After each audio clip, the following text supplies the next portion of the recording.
Mary Ellis was one of Britain's most experienced ferry pilots during the Second World War.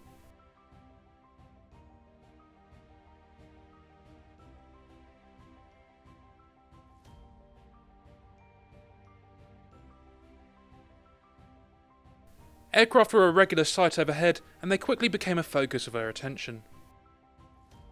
Her interest turned into ambition when at the age of 8 she took her first flight in a light aircraft, and after that she decided she wanted to learn to fly.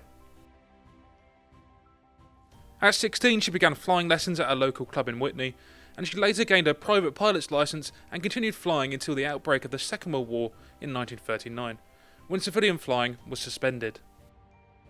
In 1941 she joined the Air Transport Auxiliary, known as the ATA. This organisation played a key role during the war by delivering aircraft from factories to RAF bases and moving them between airfields. It allowed frontline pilots to focus on combat duties.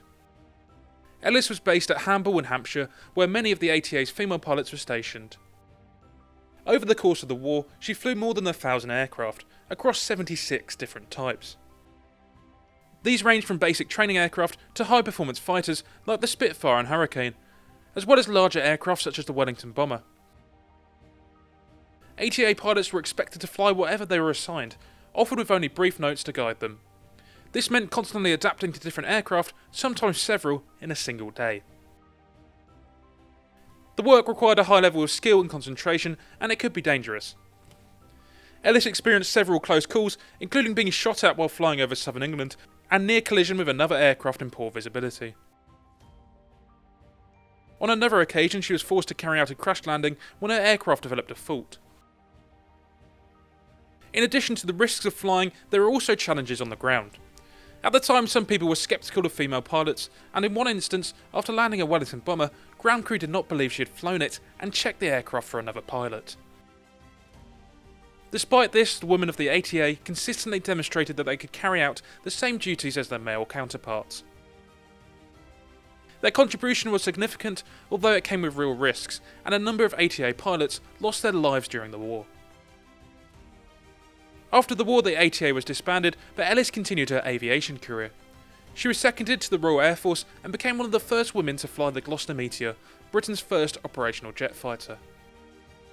In 1950 she became the manager of Sandown Airport on the Isle of Wight, and this made her one of the first female air commandants in Europe. She remained in this role for around 20 years and also founded the Isle of Wight Aero Club, helping to support and develop new pilots.